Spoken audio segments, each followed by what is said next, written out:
Thank you for joining us on the 10 Weather Impact Show. I'm meteorologist Justin Gehrts. And I'm meteorologist Aldrich, and we've kind of got an active radar right now, Justin. Yeah, it's taken a while. All this week it was like, okay, we should see some spotty stuff pop up in the afternoons, and there's been hardly anything. Now, finally, we are getting some rain out there. I know, it looks quite interesting. Yeah, we are actually seeing some of those storms popping up across the area, racing off toward the east. So here's a check of live radar right now, and you do see that this is all moving off toward the east here at about, 40 miles an hour or so. And these could produce some wind gusts up to 40, 45 miles an hour as they roll across the area. Quick downpour as well as they come on by. You'll notice, though, these are fairly small as they race off toward the east, but we are seeing some lightning with these. As these get farther east, they may energize a little bit more, and looks like eastern Ohio has the better chance of seeing perhaps some of those stronger thunderstorms. In fact, a few of our counties are in that severe thunderstorm watch until 8 o'clock, and that extends into portions of West Virginia, Pennsylvania, and New York. Again, though, I would anticipate that our counties get trimmed from that before 8 o'clock this evening. All right, now, it has been pretty darn humid out there lately. Here's what things are looking like. On June 11th, today's date, what are the historical odds of getting a top dew point of at least 70? Well, we've had that only in fewer than a quarter of years.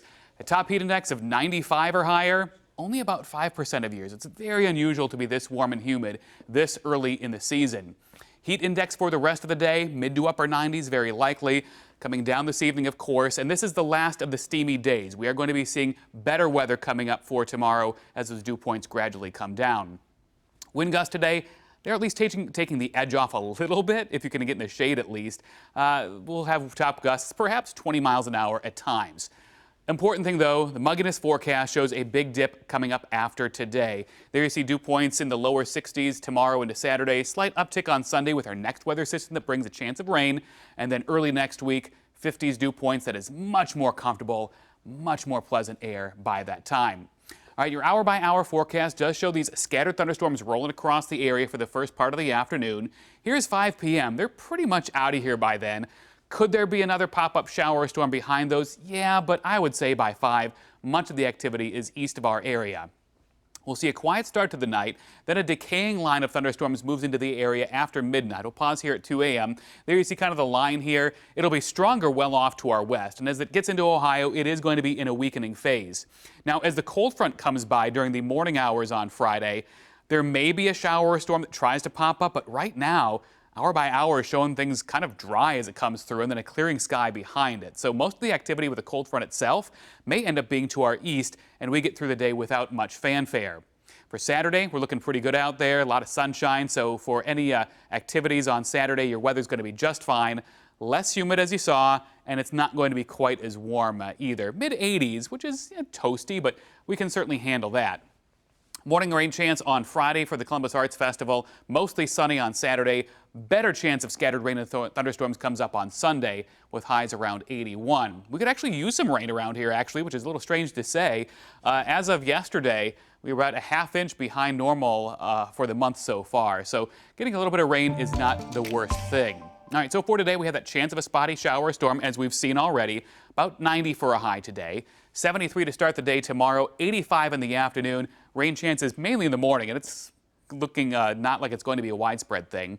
85 on Saturday, 81 Sunday. That's our best rain chance coming up here. And then as we look ahead toward Monday, Tuesday, mid-70s for highs and far less humid. It's going to be real nice out there. Back up around 80 on Wednesday of next week. So overall, we can certainly enjoy that weather. It's going to be pretty good coming up, but today, not too fun out there as far as the mugginess goes. And of course, those scattered showers and storms. Well, Justin, when I stepped outside yesterday, I felt like I was back down south. I felt like I was in Georgia. I stepped outside, dew points in the low 70s. I'm thankful that it's going back down. Yeah, it'll be nice to get a break from that coming up here very soon. I'm looking forward to it. Now, while we haven't seen too many storms in central Ohio, there's some other spots in the U.S. that have kind of seen an outbreak of severe weather this week. Yeah, that's right. And yesterday was certainly no exception, with many places seeing damage and multiple tornadoes being spotted. Let's take a look at the latest. First up, just down the road in Kingsville, Ohio, resident Sam Brown caught this video of a lot of lightning activity lighting up the night as the storms moved in. These storms left behind numerous reports of wind damage across northeast Ohio. Then out to the west, strong storms tore through parts of Illinois, including the Chicago metro. Wind gusts were reported as high as 70 to 80 miles per hour, even blowing the windows out of some of the high-rise buildings over there. Yeah, that wasn't the only damage in the Chicago region. Numerous trees were reported to have been down in the Mount Prospect area.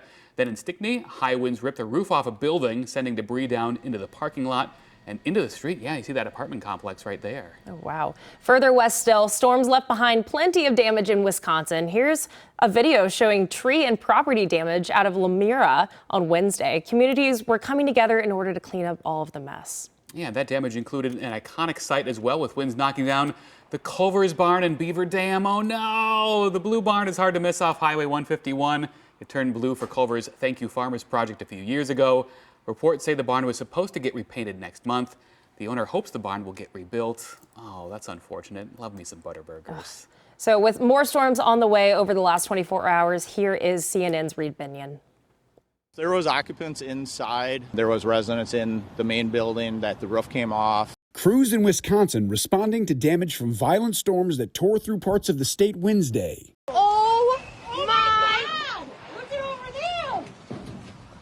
Storms also destroying this iconic Culver's Barn.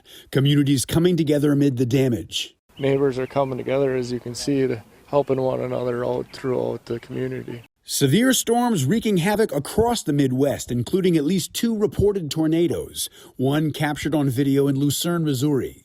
Another possible tornado caught on camera just outside the town of Unionville. In neighboring Kansas, menacing clouds rolling over the landscape all across the horizon. Powerful storms uprooting trees.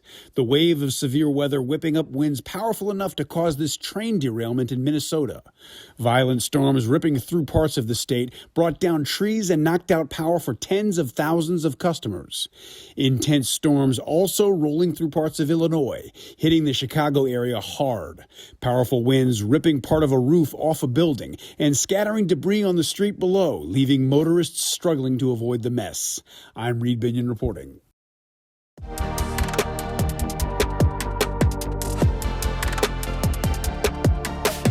All right, moving on now to some news about our environment. A new technology is turning soil into a power source using naturally occurring bacteria to generate electricity. That's right. A business called Bacteria is testing underground devices that tap into microbes to produce a steady trickle of energy. The goal is to produce low-energy power tools like weather monitors and soil sensors all around the clock. Yeah, the goal of this work is to help farmers track crops without constantly replacing batteries. It's all possible because of the beauty of soil and its capabilities of self-regenerating and sustaining an ecosystem within. Developers hope the system could one day even help power homes. For now, it's finding its footing underground. Very cool news from the soil, but one thing that we don't want to see in any soils is an invasive species. Yeah, Jesse Angelo reports from Redding, California, on how officials there are working to stop an invasive insect targeting the region's grapevines. These grapevines at the Shasta College Organic Vineyard appear to be healthy, but county officials say it only takes one small insect to create a big problem. The glassy-winged sharpshooter can spread a disease that kills grapevines, which is why agricultural officials are rushing to track down hundreds of grapevines sold through Costco. Shasta County officials say about 250 grapevines were shipped from a nursery in Fresno County to the Redding Costco earlier this spring. The alert comes after a confirmed glassy-winged sharpshooter was found on one of those plants. The insect spreads a bacterium that causes Pierce's disease, a condition that can kill grapevines and threaten commercial vineyards as well as backyard gardens. Agricultural Commissioner John Ingram says the impact may not be limited to Shasta County. People from outside the area that are coming to our Costco, Trinity, Lassen, Siskiyou, Modoc, there are plants that have left Shasta County and arrived in those counties, so that it could be kind of a widespread issue. Right now, county officials are working to determine whether the pest has become established in the area. Ingram says that process won't happen overnight. The county has deployed monitoring traps and is working with state agricultural officials to identify any additional infestations. But he says it could take months or even years to understand the full scope of the problem. It could take some time before we really know the levels of infestation and then what the state's going to really want to do or if there's even funding to eradicate the pest at that point. Complicating the investigation is the fact that the glassy-winged sharpshooter closely resembles other insects found throughout Northern California. Officials say specialized testing is often needed to confirm whether a specimen is the invasive pest. Especially at the younger life stages, they're really hard to ID and positive. All of our samples are getting shipped to Sacramento for a positive ID. So far, Ingram says they've accounted for only about 20% of the grapevine sold through the Redding Costco. Officials say the most important thing right now is to track down these plants before the pests can become established in Shasta County. In Redding, Jesse Angelo, Action News Now.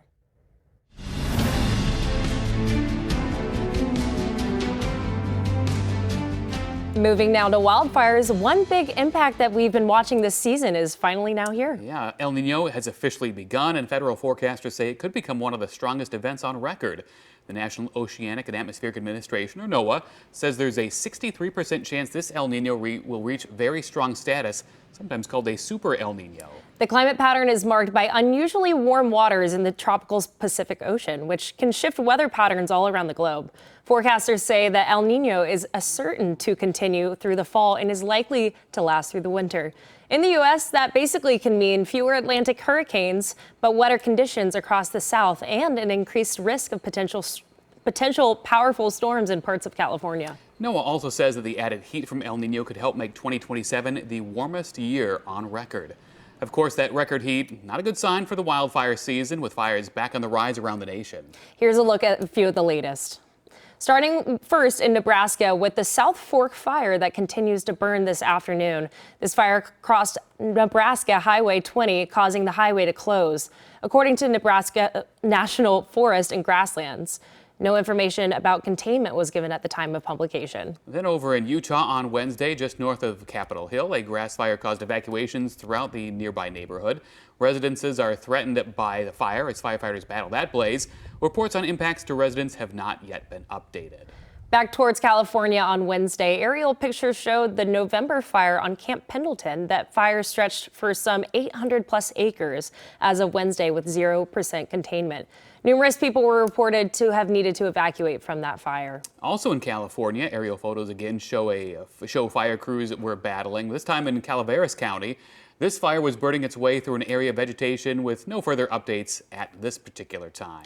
Of course, we talked about the warm weather and about El Niño, and one thing that we know that often comes with warm weather is strong winds. Yeah, and preparing for those winds, crews have started looking at preemptive power shutoffs to eliminate the potential for wildfires.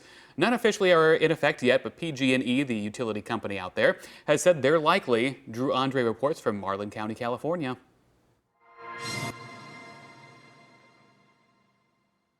High above Highway 12, a PG&E wildfire crew is using a weather monitoring device. It's tracking humidity and, most importantly, wind. Once I hit submit, send now. These crews share that information with the decision makers at PG&E, who determine if a public safety power shutoff will happen. In Sonoma County, PG&E has narrowed the planned outages to very few neighborhoods. Well, I mean, the first thing that goes to my mind is, it's a drag. We stopped by the Westerbeck Ranch, a nestled away conference center for retreats. So here's our lovely generator. They got this generator back in 2017 when they had multiple PSPS events. Because it was so frequent. I mean, the PSPS, it seemed like every other week. Since then, they say PG&E has spent a lot of time near the property, cutting down trees that were hanging over power lines. A huge difference. Big improvement. A PG&E spokesperson told us they still have to go through every mile of power line, but want to impact as few customers as possible. This is a much more streamlined process. We've gotten better at it. We've trained, and things seem to be moving in a faster mode as well. Fire agencies in Sonoma County boosted staffing today, adding more engines along the Mayacamas mountain range and other areas most impacted by the red flag warning. Last year, we did not have a single red flag warning event here in the county.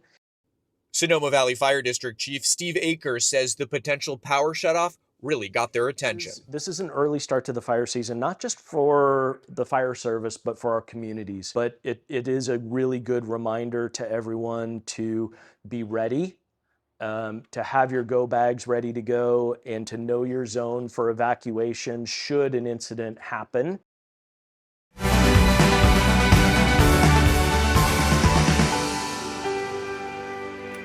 All right, today we're another day closer to our nation's 250th anniversary, and we're also taking another look back at how weather has affected us as a nation in that time.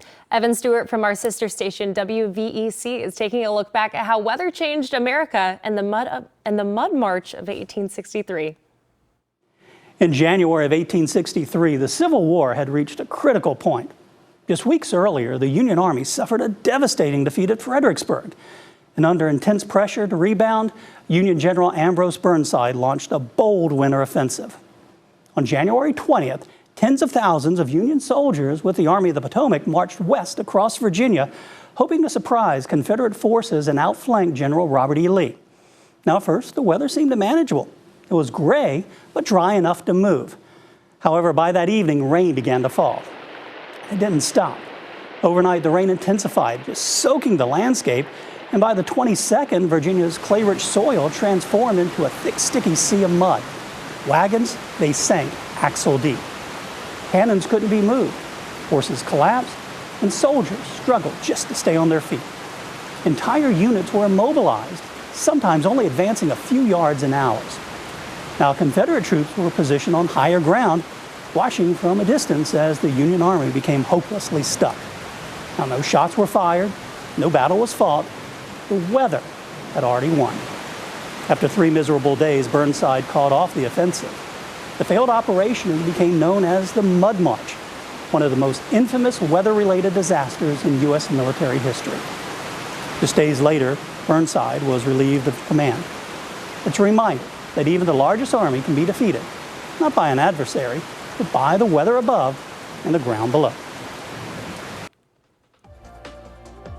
Okay, let's check out some new video into 10 TV. First up, some lucky ducks in Hilliard. The pool seemed like a good place for about a half dozen ducklings to cool off, but then they couldn't get out. Oh, luckily Sergeant Wood and Sergeant Reed with Hilliard Police were there to help and safely reunited the ducks with their mother. Oh, so cute. Just little things. Oh my goodness. And they're probably like, why are you putting us in here? But yeah, they have a little trouble getting out. They're just little things. Oh my gosh. Oh my goodness. And finally today, check this out. 3 rehabilitated sea lion pups were back swimming in the Pacific Ocean off Los Angeles Monday. The release came just a few months after the mammals were brought to wildlife officials at Marine Mammal Care Center in Los Angeles. Oh my goodness. Workers at the animal hospital believed the 3 pups were somehow separated from their mother and were now malnourished.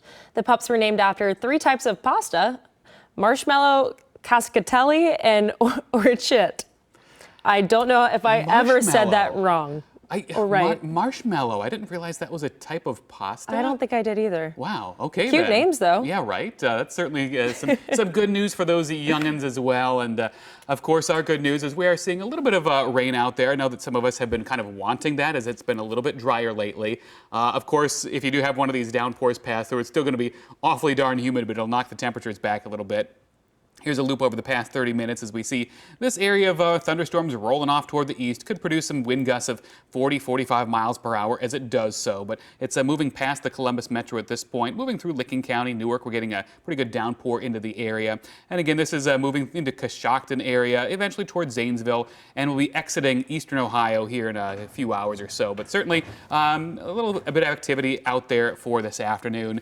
Maybe a stray shower storm that pops up behind this line. But for the most part, after this is through, the rest of the day should be quiet, just warm and humid still.